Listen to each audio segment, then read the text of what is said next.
اور جب اللہ کا فضل ہو تو پھر اس کا شکر بھی ادا کرنا چاہیے اللہ کے جناب پہ۔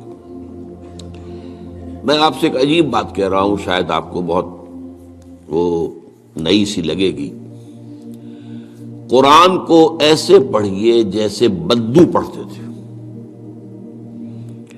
بدو نہ فلسفی تھے، نہ منطقی تھے، نہ سائنسدان تھے، نہ ابھی حدیثیں ان کے پاس تھی، نہ ابھی فقہ مرتب ہوئی تھی۔ وہ کیا تھا؟ عربی زبان یہ ان کی اپنی تھی۔ تو شرط اول جو ہے قرآن مجید کو سمجھنے کے لیے وہ عربی زبان کا صرف و نحو صحیح جاننا یہ لازم ہے۔ پھر قرآن کے متن ہی کو اصل سمجھیے۔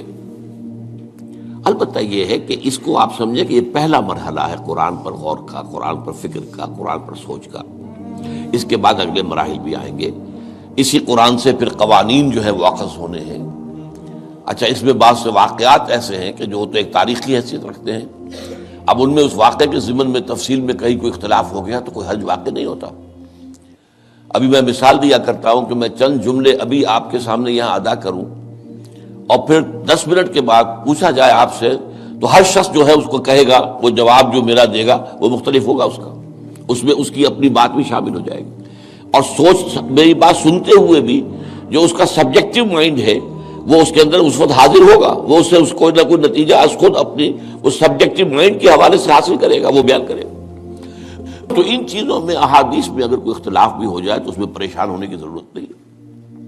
ابھی ہمارے ہاں یہ جمعے کے اجتماعات میں حدیث جبرائیل جو ام السنہ کہلاتی ہے، جیسے سورہ فاتحہ ام القرآن ہے، ایسے حدیث جبرائیل ام السنہ ہے، سنت کی جڑ اور ماں۔ اب اس کی جو روایات آئی ہیں اس میں مختلف اختلاف ہے، الفاظ کا اختلاف ہے، ایسنس ایک ہے، مفہوم ایک ہے، الفاظ میں بڑا فرق ہے، تفاصیل کا فرق ہے۔ تو اس حوالے سے اس میں گھبرانے کی ضرورت نہیں ہے۔ پھر یہ کہ فقہی معاملات کے اندر اختلافات ہو گئے وہ بھی نیچرل ہیں۔ آپ کو معلوم ہے کہ ایک ہی مقدمہ ہوتا ہے، 8 جج بیٹھے ہوئے ہیں ایک بینچ پر، 5 کا فیصلہ ایک ہے، 3 کا ایک ہے، اور بھی تقسیم ہو سکتی ہے۔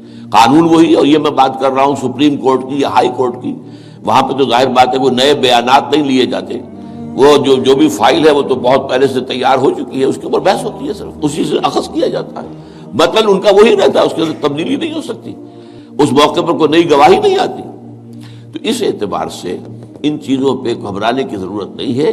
البتہ آپ آغاز جس طریقے سے کریں وہ میں نے آپ کو بتا دیا ہے، اس میں یہ کہ آپ اصل میں ان تمام جو چیزیں ہیں اضافی، ان سے ذرا صرف نظر کرتے ہوئے عارضی طور پر پہلے قرآن کو ایسے پڑھیے جیسے بدو پڑھتا تھا۔